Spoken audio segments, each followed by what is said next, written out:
Hello students. So endocrine system lo adrenal gland nunchi now we'll discuss about. So in the parathyroid gland nunchi last class lo discuss chesanu. Now I will discuss about adrenal gland. Okay, so this is called as suprarenal gland. So it is present on the top of the kidney paina. Renal system ante enti kidney excretory సిస్టమ్ని మనము renal system అంటాం. అంటే కిడ్నీస్తో ఉన్నటువంటి excretory సిస్టమ్ని మనం renal system అంటాం. So కిడ్నీస్కి పైన ఉంది కాబట్టి దీనికి సూప్రా రీనల్ గ్లాండ్ అని పేరు అనమాట. అడ్రినల్ గ్లాండ్ ఎక్కడ ఉంది location? It is present on the top of the kidney. So ఎన్ని ఉంటాయి? Pair of adrenal glands, paired glands. Okay, right kidney పైన ఒకటి, లెఫ్ట్ కిడ్నీ పైన ఒకటి ఉంటుంది అనమాట. ఇలా ఇటువైపు ఒక కిడ్నీ ఉంటుంది, ఇటువైపు ఒక కిడ్నీ ఉంటుంది. సో రైట్ కిడ్నీ పైన ఒకటి అండ్ లెఫ్ట్ కిడ్నీ పైన ఒకటి. సో అలా మనకి 2 కిడ్నీస్ పైన 2 అడ్రినల్ గ్లాండ్స్ అంటే పేర్ ఆఫ్ అడ్రినల్ గ్లాండ్స్ ఉంటాయి. ఓకే, సో అందుకే కిడ్నీ పైన ఉన్నాయి కాబట్టి దీన్ని మనం సూప్రా రీనల్ గ్లాండ్స్ అని అంటాం. ఓకే, నెక్స్ట్ ఈ గ్లాండ్స్ నుంచి హార్మోన్స్ స్ట్రెస్ టైంలో రిలీజ్ అవుతాయి. So the hormones from this gland are released during the stress అంటే ఒత్తిడికి గురైనప్పుడు. మనం ఎప్పుడైనా ఏదైనా ఒత్తిడికి గురయ్యామనుకోండి, ఆ ఒత్తిడికి గురైన సమయంలో మనకి అడ్రినల్ గ్లాండ్ నుంచి హార్మోన్స్ రిలీజ్ అవుతాయి. ఓకే, అడ్రినల్ గ్లాండ్ కనుక చూసుకున్నట్లయితే సో ఇంటర్నల్గా 2 పార్ట్స్ కింద డివైడ్ అయింది. Outer cortex and inner medulla. So 2 parts కింద డివైడ్ అవ్వడం జరిగింది. అవుటర్ సైడ్లో ఉన్నటువంటి పార్ట్ని మనం కార్టెక్స్ అంటాం అండ్ ఇన్నర్ సైడ్లో ఉన్నటువంటి పార్ట్ని మనం మెడ్యులా అంటాం. Okay, so thread like structures ఉంటాయి లోపల కార్టికల్ రీజన్లో. సో కార్టికల్ రీజన్ నుంచి మనకి 2 హార్మోన్స్ రిలీజ్ అవుతాయి అండ్ మెడ్యులా రీజన్ నుంచి మనకి 2 more హార్మోన్స్ రిలీజ్ అవుతాయి అనమాట. సో టోటల్గా మనకి అడ్రినల్ గ్లాండ్ నుంచి 4 హార్మోన్స్ రిలీజ్ అవుతాయి. సో కార్టికల్ రీజియన్లో నుంచి కార్టికోస్టిరాన్స్ అండ్ ఆండ్రోజన్స్ రిలీజ్ అవుతాయి. వేరాజ్ మెడ్యులా నుంచి ఎపినెఫ్రిన్ ఆర్ నార్ ఎపినెఫ్రిన్ అనేటువంటి హార్మోన్ రిలీజ్ అవుతాయి. అంటే అడ్రినల్ లేదా నార్ అడ్రినల్ అనేటువంటి హార్మోన్స్ రిలీజ్ అవుతాయి. ఎపినెఫ్రిన్కి ఇంకో పేరేంటి? Adrenaline. And Nar ఎపినెఫ్రిన్కి Nar adrenaline hormone అనమాట. ఓకే, సో మెడ్యులా రీజన్ నుంచి 2 హార్మోన్స్ అండ్ కార్టికల్ రీజన్ నుంచి 2 హార్మోన్స్. ఏంటంటే కార్టికోస్టిరాన్స్, ఆండ్రోజన్స్. ఓకే, సో ఫైనల్గా మనకి టోటల్గా ఎన్ని హార్మోన్స్ రిలీజ్ అయ్యాయి? 4 హార్మోన్స్ రిలీజ్ అయ్యాయి. కార్టెక్స్ నుంచి 2 అండ్ మెడిలా నుంచి 2 హార్మోన్స్ రిలీజ్ అయ్యాయి అనమాట. నెక్స్ట్, సో ఫస్ట్ ఈ హార్మోన్స్, అడ్రినల్ హార్మోన్స్ రిలీజ్ అవ్వాలి అంటే ఫస్ట్ ఎక్కడి నుంచి సిగ్నల్స్ రావాలి? హైపోథలామస్ నుంచి. అంటే మనకి హైపోథలామస్ నుంచి corticotrophic releasing factor CTRF. Okay, corticotrophic releasing factor అనేది హైపోథలామస్ నుంచి రిలీజ్ అయ్యి మనకి పిట్యూటరీ గ్లాండ్లో స్టోర్ అవుతుంది. ఆ స్టోర్ అయిన తర్వాత ACT అడినోకార్టికోట్రోఫిక్ హార్మోన్ అనేటువంటిది పిట్యూటరీ గ్లాండ్లో స్టోర్ అవుతుంది. సో నేను హైపోథలామస్లో చెప్పినప్పుడు మీకు గుర్తే ఉంటుంది. సో హైపోథలామస్ నుంచి ఇలా పిట్యూటరీ గ్లాండ్లోకి రిలీజ్ అవుతుందని చెప్పాను. ఇక్కడ నుంచి మనకి కార్టికోట్రోఫిక్ రిలీజింగ్ ఫ్యాక్టర్ ద్వారా యాంటీరియర్ పిట్యూటరీ లోబ్లోనికి అడ్రినోకార్టికోట్రోఫిక్ హార్మోన్ రిలీజ్ అవుతుంది. ఇప్పుడు ఇక్కడ ఈ హార్మోన్ అడ్రినోకార్టికోట్రోఫిక్ హార్మోన్ స్ట్రెస్ కండిషన్లో రిలీజ్ అవుతుంది. ఇది రిలీజ్ అయిన తర్వాత బ్లడ్ ద్వారా అడ్రినల్ గ్లాండ్ దగ్గర వరకు వస్తుంది. ఈ హార్మోన్ అడ్రినోకార్టికోట్రోఫిక్ హార్మోన్ బ్లడ్ ద్వారా త్రూ బ్లడ్ సర్క్యులేషన్ ఇప్పుడు అడ్రినల్ గ్లాండ్ వరకు వచ్చి ఈ గ్లాండ్కి సిగ్నల్స్ అందిస్తుంది అనమాట. ఓకే, బాడీ స్ట్రెస్ కండిషన్లో ఉంది, అడ్రినల్ గ్లాండ్ నువ్వు తొందరగా హార్మోన్స్ని రిలీజ్ చెయ్యు అని చెప్తుంది. సో ఇప్పుడు ఈ హార్మోన్స్ రిలీజ్ అవుతాయి అనమాట. ఏ హార్మోన్స్? ఈ 4. ఫస్ట్ హైపోథలామస్లో సిగ్నల్, స్ట్రెస్ కండిషన్లో సిగ్నల్ వెళ్తుంది. కార్టికోట్రోఫిక్ రిలీజింగ్ ఫ్యాక్టర్ రిలీజ్ అయ్యి యాంటీరియర్ పిట్యూటరీ లోబ్లో స్టోర్ అవుతుంది హార్మోన్. ఆ హార్మోన్ పేరేంటి? అడ్రినోకార్టికోట్రోఫిక్ హార్మోన్. ఇప్పుడు ఈ హార్మోన్ స్ట్రెస్ కండిషన్లో రిలీజ్ అవుతుంది బ్లడ్లోనికి. ఇప్పుడు బ్లడ్ ద్వారా ఇది అడ్రినల్ గ్లాండ్ దగ్గరికి రావడం జరుగుతుంది. అక్కడ సిగ్నల్స్ రాగానే ఈ అడ్రినల్ గ్లాండ్ ఇప్పుడు 4 హార్మోన్స్ రిలీజ్ చేస్తుంది అనమాట. కార్టికల్ రీజన్ నుంచి 2, మెడిలరీ రీజన్ నుంచి 2. ఓకే, సో ఫైనల్గా ఈ దవ ప్రాంతం నుండి అలాగే వల్కలం ప్రాంతం నుండి రెండు కలిపి 4 హార్మోన్లు రిలీజ్ అవుతాయి. Okay, next so now will see about the different hormones. ఏ హార్మోన్స్ రిలీజ్ అయ్యాయి, ఏం చేశాయి. సో కార్టికల్ రీజన్లో నుంచి రిలీజ్ అయినటువంటి 2 హార్మోన్స్ గురించి ఫస్ట్ డిస్కస్ చేద్దాం. కార్టికోస్టిరాన్స్ ఒకటి, ఆండ్రోజెన్స్. సో ఈ ఆండ్రోజెన్స్ అంటే ఏంటి, మేల్ అండ్ ఫీమేల్ హార్మోన్స్ ఇవి. సో సెక్స్ హార్మోన్స్ అంటారు వీటిని. ఆండ్రోజెన్స్ని మనం ఏమంటాం, సెక్స్ హార్మోన్స్ అంటారు. సో సెక్షువల్ బిహేవియర్కి ఇండ్యూస్ చేసేటువంటి హార్మోన్స్ ఇవి. నెక్స్ట్ కార్టికోస్టిరాన్స్. కార్టికోస్టిరాన్స్లో మళ్ళీ 2 టైప్స్ ఆఫ్ హార్మోన్స్ రిలీజ్ అయ్యి, గ్లూకోకార్టికాయిడ్స్ అండ్ మినరలోకార్టికాయిడ్స్. ఓకే, గ్లూకోకార్టికాయిడ్స్ ఒకటి అండ్ మినరలోకార్టికాయిడ్స్ ఒకటి. సో కార్టికల్ రీజన్ నుంచి మనకి 2 హార్మోన్స్ రిలీజ్ అయ్యాయి, కార్టికోస్టిరాన్స్, ఆండ్రోజెన్స్. ఈ కార్టికోస్టిరాన్స్ గురించి first now will discuss about, then తర్వాత will discuss about androgens. Okay, first we'll see about corticosteroids. ఈ corticosteroids 2 types, glucocorticoids and mineralocorticoids. Sorry, గ్లూకోకార్టికాయిడ్స్కి ఇంకో పేరేంటి, కార్టిసోల్. గ్లూకోకార్టికాయిడ్స్కి ఇంకో పేరేంటి, కార్టిసోల్. మినరలోకార్టికాయిడ్స్కి ఇంకో పేరు ఆల్డోస్టిరాన్. ఓకే, సో టోటల్గా మనకి cortisols 2 types, glucocorticoids and mineralocorticoids. వీటికి వేరే పేర్లు ఏంటి, cortisol and aldosterone. Okay, now will see about each and everything. ఒక్కొక్క ఫంక్షన్ ఏంటో చూద్దాం. సో ఈ గ్లూకోకార్టికాయిడ్స్ ఏం చేస్తాయి, glucose in blood levels decrease అయినప్పుడు, గ్లూకోజ్ అనేది బ్లడ్లో తగ్గినప్పుడు, బ్లడ్లో గ్లూకోజ్ లెవెల్స్ తగ్గిపోయినప్పుడు ఈ కార్టిసాల్స్ రిలీజ్ అవుతాయి. అంటే గ్లూకోకార్టికాయిడ్స్ రిలీజ్ అవుతాయి అన్నమాట. గ్లూకోకార్టికాయిడ్స్కి ఇంకో పేరేంటి, కార్టిసాల్. సో నేను కార్టిసాల్ అన్నా గ్లూకోకార్టికాయిడ్స్ అన్నా కూడా సేమ్. సో ఈ 2 హార్మోన్ అంటే ఈ హార్మోన్ రిలీజ్ అవుతుంది ఎప్పుడు, బ్లడ్లో గ్లూకోజ్ లెవెల్స్ తగ్గినప్పుడు. బ్లడ్లో గ్లూకోజ్ లెవెల్ తగ్గగానే ఇది రిలీజ్ అవ్వగానే ఏమవుతుంది, ఇప్పుడు ఈ కార్టిసాల్ వచ్చేసి బ్లడ్లో గ్లూకోజ్ లెవెల్ని ఇంక్రీజ్ చేస్తుంది. ఎలా, గ్లూకోజ్ లెవెల్ ఎలా ఇంక్రీజ్ అవుతుంది, లాస్ట్లో చెప్పాను నేను. గ్లూకోగాన్ ఏం చేస్తుంది, గ్లూకోగాన్ ఇన్సులిన్ ఏం చేస్తుంది అంటే గ్లూకోజ్ లెవెల్స్ని మెయింటైన్ చేయడానికి హెల్ప్ అవుతుందని చెప్పాను. గ్లూకోగాన్ వచ్చేసి క్యాటబాలిజం చేస్తుంది అండ్ ఇన్సులిన్ వచ్చేసి అనబాలిజం చేస్తుంది. గ్లూకోజ్ లెవెల్స్ బ్లడ్లో ఉంటే వాటిని లివర్ దగ్గరికి, మజిల్ దగ్గరికి, అలాగే అడిపోస్ టిష్యూ దగ్గర తీసుకెళ్ళి గ్లైకోజన్గా కావచ్చు, ప్రోటీన్గా కావచ్చు, లిపిడ్స్గా స్టోర్ చేస్తుందని చెప్పాను నేను, అవునా. సో అక్కడ నుంచి బ్రేక్ డౌన్ జరుగుతుందన్నమాట. ఇప్పుడు గ్లూకోజ్ లెవెల్స్ ఎలా వస్తాయి, బ్లడ్లో ఎలా ఇంక్రీజ్ అవుతుంది, లివర్లో గ్లూకోజెనిసిస్ జరుగుతుంది. అంటే గ్లైకోజన్గా స్టోర్ అవుతుంది కదా లివర్లో, జనరల్గా లివర్లో గ్లైకోజన్గా నిలువగా ఉంటుంది గ్లూకోజ్. సో ఈ గ్లైకోజన్ అనేది గ్లూకోజ్గా బ్రేక్ అయ్యి గ్లూకోజ్ బ్లడ్లోనికి రిలీజ్ అవ్వడం జరుగుతుందన్నమాట. ఎప్పుడు, గ్లూకోజ్ బ్లడ్లో తగ్గినప్పుడు ఈ హార్మోన్ రిలీజ్ అవుతుంది. ఇప్పుడు ఈ హార్మోన్ ఏం చేస్తుంది, లివర్ దగ్గరికి వెళ్ళి లివర్లో ఉన్నటువంటి గ్లైకోజన్ నిల్వని గ్లూకోజ్ కింద మారుస్తుంది. సో దీన్ని గ్లూకోనియోజెనిసిస్ అంటారు. అంటే గ్లూకోజ్ ఫామ్ అయింది కాబట్టి గ్లూకోనియోజెనిసిస్ అంటే కొత్తగా ఏర్పడింది కాబట్టి గ్లూకోనియోజెనిసిస్ పద్ధతి ద్వారా గ్లూకోజ్ ఇప్పుడు బ్లడ్లోనికి రిలీజ్ అవుతుంది. నెక్స్ట్ మజిల్లో ఏంటి, ప్రోటీన్స్ అనేవి స్టోర్ అయి ఉంటాయి, ప్రోటీన్స్ రూపంలో స్టోర్ అయి ఉంటుంది. సో ఇప్పుడు ఈ ప్రోటీన్ కెటబాలిజం అంటే ప్రోటీన్ బ్రేక్ అయిపోయి అమినో యాసిడ్స్ కింద ఏర్పడి ఈ అమినో యాసిడ్స్ గ్లూకోజ్ కింద కన్వర్ట్ అవుతాయి. సో ఇప్పుడు ఈ గ్లూకోజ్ అనేది బ్లడ్లోనికి రిలీజ్ అవుతుంది. అలా గ్లూకోజ్ లెవెల్స్ని మెయింటైన్ చేస్తుంది ఎవరు, కార్టిసాల్. నెక్స్ట్ గ్లైకోజన్ అనేది బ్రేక్ అయిపోయి గ్లూకోజ్ని ఇంక్రీజ్ చేస్తుంది, ఇంక్రీజెస్ లెవెల్స్ ఇన్ బ్లడ్. ఏం ఇంక్రీజ్ చేస్తుంది, glucose levels. Okay, glucose increases అంటే గ్లూకోజ్ లెవెల్స్ని బ్లడ్లో ఇంక్రీజ్ చేస్తుంది అనమాట. Okay, next same thing adipose టిష్యూలో కూడా సేమ్. అడిపోస్ టిష్యూలో ఏంటి, లిపిడ్స్ కింద స్టోర్ అయ్యి ఉంటాయి, అవునా. సో గ్లూకోజ్ అనేది లిపిడ్ రూపంలో అంటే ఫ్యాట్ రూపంలో స్టోర్ అయి ఉంటుంది. ఇప్పుడు ఈ ఫ్యాట్ అనేది కొవ్వుని కరిగించి గ్లూకోజ్ కింద మారుస్తుంది. ఇప్పుడు ఈ గ్లూకోజ్ బ్లడ్లోనికి రిలీజ్ అవుతుంది. అలా కార్టిసోల్ అడిపోస్ టిష్యూలో ఉన్నటువంటి లిపిడ్ని, కెటబాలిజం అంటే ఏంటి, లిపిడ్ని బ్రేక్ చేస్తుంది అనమాట. అలా బ్రేక్ చేసి గ్లూకోజ్ అనేది బ్లడ్లోనికి రిలీజ్ అవుతుంది. Okay, so this is the function of glucocorticoids. So కార్టికోస్టిరాన్స్లో నుంచి రిలీజ్ అయినటువంటి గ్లూకోకార్టికాయిడ్స్ లేదా కార్టిసోల్ నుంచి గ్లూకోజ్ లెవెల్ మెయింటైన్ అవుతుంది. Is it fine? So this is the one function of cortisol or glucocorticoids. Next comes mineralocorticoids or aldosterone. Mineralocorticoids or aldosterone ఏం చేస్తుంది అంటే, ఇది ఏ ప్రాంతం నుంచి రిలీజ్ అవుతుంది, cortical region, androgen and corticosterones. So first మనం కార్టికోస్టిరాన్స్ గురించి చూస్తున్నాం. Next will see about the androgens.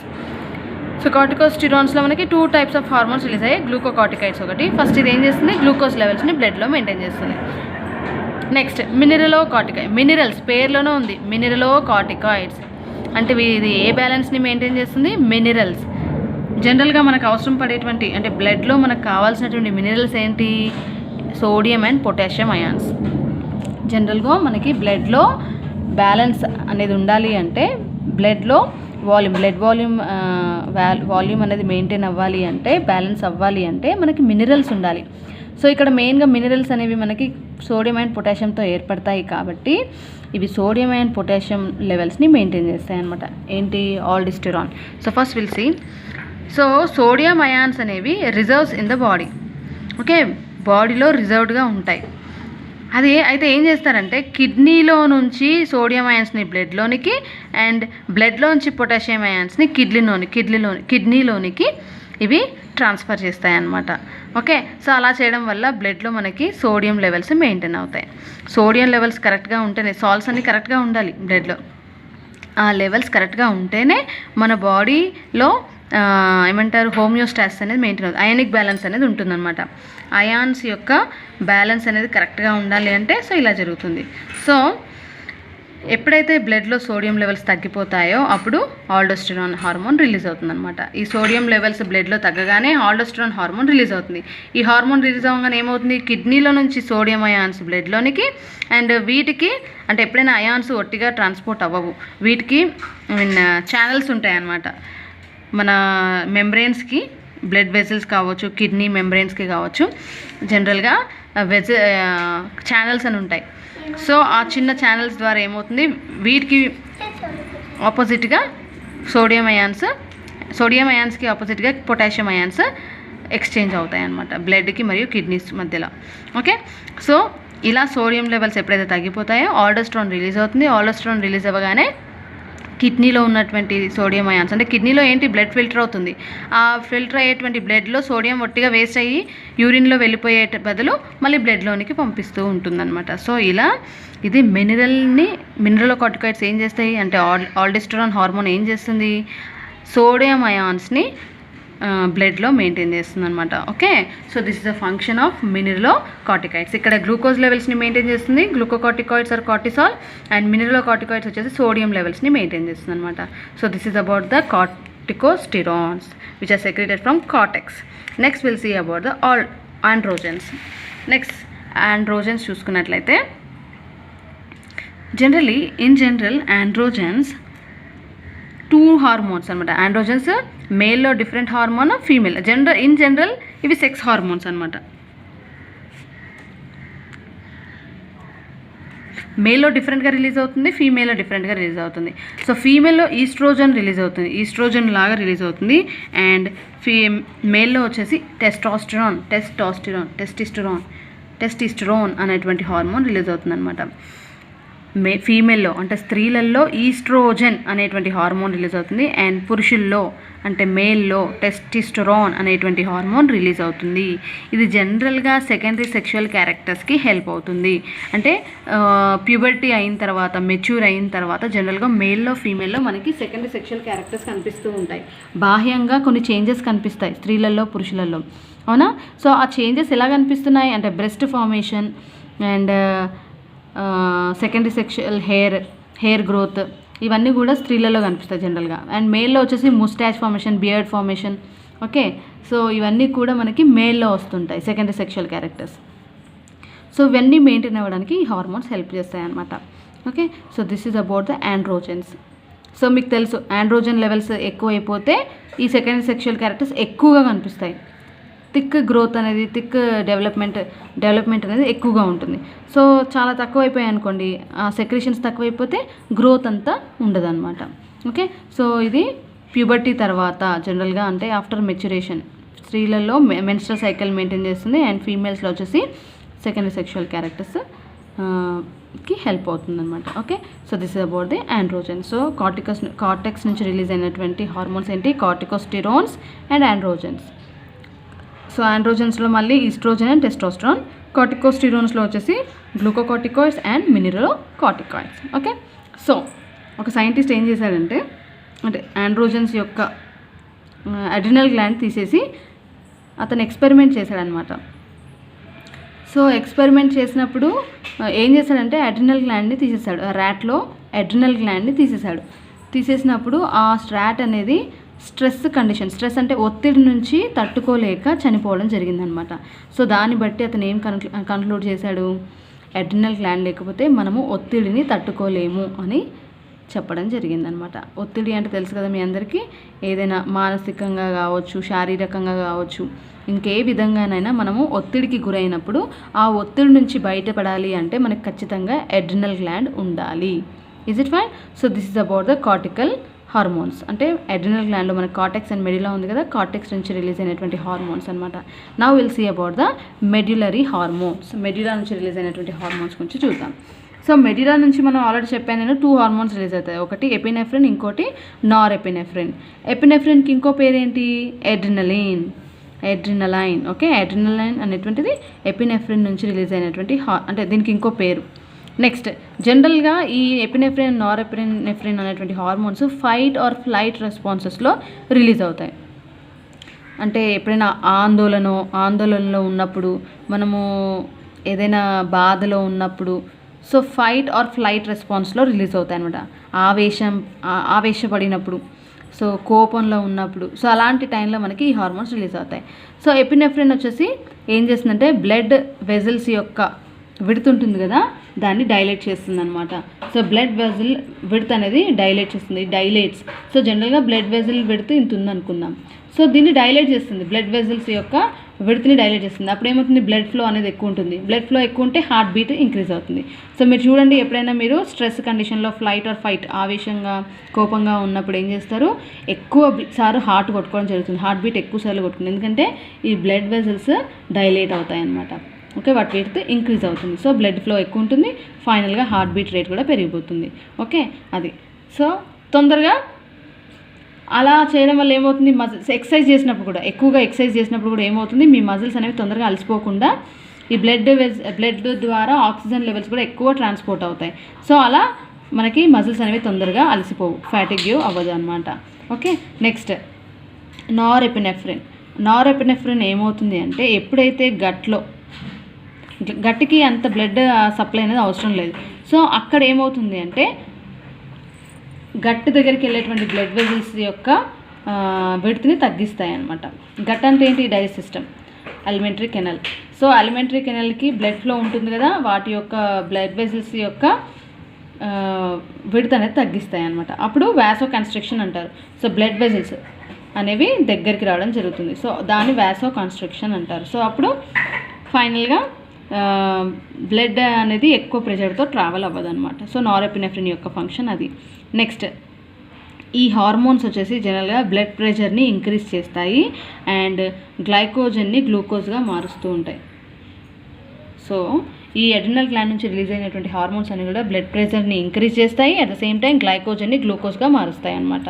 Is it fine? So this is about the adrenal gland. Okay, so this is about the adrenal gland. So ఒక్కసారి మళ్ళీ రఫ్గా చూడండి. Adrenal gland నుంచి మనకి adrenal gland అనేది 2 పార్ట్స్గా డివైడ్ అయింది. ఇంటర్నల్గా చూసుకున్నట్లయితే outer cortex and inner medulla. So medulla నుంచి 2 hormones, epinephrine and norepinephrine, and cortical reason నుంచి 2 హార్మోన్స్, కార్టికోస్టిరాన్స్ అండ్ ఆండ్రోజన్స్. ఈ కార్టికోస్టిరాన్స్ మళ్ళీ 2 టైప్స్గా డివైడ్ అయ్యాయి, 2 హార్మోన్స్గా డిఫరెన్షియేట్ అయ్యాయి. ఒకటి గ్లూకోకార్టికాయిడ్స్, ఇంకోటి మినరలోకార్టికాయిడ్స్. గ్లూకోకార్టికాయిడ్స్ వచ్చి గ్లూకోజ్ లెవెల్ని మెయింటైన్ చేస్తాయి బ్లడ్లో.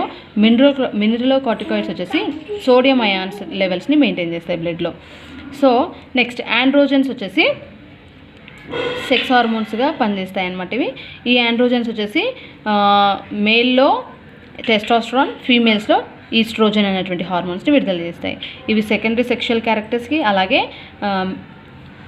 మేల్ అండ్ ఫీమేల్ బిహేవియర్కి హెల్ప్ అవుతాయి అన్నమాట. Is it fine? Next, medullary region, epinephrine and norepinephrine. ఈ ఫ్లైట్ ఆర్ ఫైట్ రెస్పాన్సెస్లో రిలీజ్ అవుతాయి. బ్లడ్ వెజల్స్ని డైలేట్ చేయడానికి అలాగే బ్లడ్ వెజల్స్ని విడ్త్ తగ్గించడానికి హెల్ప్ అవుతాయి అన్నమాట. సో దాన్ని మనము vaso dilation or vaso constriction అంటాం అన్నమాట. Is it fine? So this is about the adrenal gland. Now will see ఈ లెవెల్స్ తగ్గినప్పుడు లేదా పెరిగినప్పుడు ఏమవుతుందో చూద్దాం. ఈ హార్మోన్స్ ఏవైతే రిలీజ్ అయ్యాయో వాటి లెవెల్స్ పెరిగిపోయినా ఏమవుతుందో చూద్దాం. So first Cushing's syndrome. Cushing's సిండ్రోమ్స్లో ఏమవుతుందంటే ఈ కార్టికల్ రీజన్ నుంచి రిలీజ్ అయినటువంటి కార్టికోస్టిరాన్ హార్మోన్స్ ఎక్కువగా రిలీజ్ అవుతే ఏమవుతుంది, బ్లడ్లో గ్లూకోజ్ లెవెల్స్ ఎక్కువైపోతాయి, అంతే కదా. సో ఇది ఎక్కడి నుంచి తెస్తుంది, బ్లడ్లోనికి గ్లూకోజ్ ఎలా తెస్తుంది, మజిల్లో ఉన్నటువంటి ప్రోటీన్ని బ్రేక్ చేసి గ్లూకోజ్గా విడుదల చేస్తుంది బ్లడ్లోనికి. అండ్ అడిపోస్ టిష్యూలో ఉన్నటువంటి లిపిడ్స్ని, ఫ్యాట్స్ని డైజెస్ట్ చేసి మళ్ళీ బ్లడ్లోని గ్లూకోజ్ని విడుదల చేస్తుంది. సో అలా చేస్తుంది కాబట్టి బ్లడ్లో గ్లూకోజ్ లెవెల్ ఎక్కువైపోతే మనకి మళ్ళీ బ్లడ్లో షుగర్ లెవెల్స్ ఇంక్రీజ్ అయిపోయే అవకాశాలు ఉన్నాయి. ఓకే, సో అంటే ప్రోటీన్స్ బ్రేక్ డౌన్ అయ్యి మజిల్స్లో ఉన్నటువంటి ప్రోటీన్స్ బ్రేక్ డౌన్ అవ్వడం వల్ల మనకి మజిల్స్ వీక్ అయిపోతాయి అనమాట. అండ్ బోన్స్ కూడా ఇక్కడ వీక్ అయ్యే అవకాశాలు ఉన్నాయన్నమాట. So this is about the Cushing's syndrome. So ఇవి 2 మార్క్స్కి 4 మార్క్స్కి important, just note it. Next Addison's disease. So Addison డిజీజ్లో ఏమవుతుందంటే కార్టికల్ హార్మోన్స్ లెవెల్స్ తగ్గిపోతే, ఫస్ట్ ఏంటి, అక్కడ రేజ్ అయినప్పుడు ఎక్కువగా ఉన్నప్పుడు, ఈ లెవెల్స్ తక్కువగా ఉన్నప్పుడు. సో ఈ లెవెల్స్ తగ్గిపోయినాయి అనుకోండి, అంటే మినరల్ కార్టికాయిడ్స్ కావచ్చు, గ్లూకోకార్టికాయిడ్స్ కావచ్చు, ఇది తగ్గిపోతే ఏమవుతుంది, బ్లడ్లో సాల్ట్ లెవెల్స్ తగ్గిపోతాయి. అండ్ స్ట్రెస్ కండిషన్స్ నుంచి బయటికి రాలేము, వీక్నెస్, చాలా వీక్ అయిపోతారు. అండ్ మెటబాలిజం డిస్టర్బెన్స్ అవుతుందన్నమాట. జనరల్గా ప్రోటీన్స్, కెటబాలిజం, ఎనబాలిజం అంటే జీవక్రియలు ఉంటాయి కదా, ఆ జీవక్రియలు అన్నీ కూడా డిస్టర్బ్ అవుతాయి అన్నమాట. Okay, so this is about the Addison's disease. Corticosterones తగ్గిపోతే ఈ ప్రాబ్లం ఎడిసన్స్ డిజీజ్ వస్తుంది, ఎక్కువైపోతే కుషిన్స్ సిండ్రోమ్ వస్తుంది అనమాట. నెక్స్ట్ ఆండ్రోజన్స్ ఎక్కువైపోతే ఏమవుతుంది, మేల్ అండ్ ఫీమేల్లో ఓవర్ ప్రొడక్షన్ అనమాట. సెకండరీ సెక్షువల్ క్యారెక్టర్స్ ఓవర్గా ఎగ్జిబిట్ అవుతాయి. ఓకే, అంటే థిక్గా ముస్టాచ్ రావడం, థిక్గా బియర్డ్ రావడం. ఓకే, అండ్ ఫీమేల్స్లో వచ్చేసి ఎక్కువగా బ్రెస్ట్ పెద్దగా, లార్జ్ సైజ్లో అవ్వడం. అండ్ నెక్స్ట్ మెన్స్ట్రల్ సైకిల్లో డిస్టర్బెన్సెస్ ఉండడం. సో ఇలాంటి ప్రాబ్లమ్స్ వస్తూ ఉంటాయి అన్నమాట. Is it fine? So this is about the adrenal gland. So hyper secretion, hypo secretion. Hypo అంటే ఎక్కువ సెక్రేట్ అవ్వడం, హైపర్ అంటే తక్కువ secrete. Okay, hypo secretion. Hypo అంటే తక్కువ, లో సెక్రేషన్. హైపర్ అంటే ఎక్కువ. హైపర్ సెక్రేషన్స్ అంటే ఏంటి, హై సెక్రేషన్, ఎక్కువ హై అమౌంట్స్ రిలీజ్ అవుతుందని హైపర్ అంటాము. హైపో అంటే తక్కువ సెక్రేషన్. సో ఎక్కువ రిలీజ్ అవుతే అండ్ తక్కువ రిలీజ్ అవుతే మనకి డిజార్డర్స్ వచ్చే అవకాశం ఉందన్నమాట. Okay, so this is about the adrenal gland. Is it fine? Thank you. And ఈ చాప్టర్ నుంచి మీకు మెయిన్గా 4 మార్క్స్ అండ్ 2 మార్క్స్ వస్తాయి కాబట్టి so please concentrate on this chapter. Okay, thank you.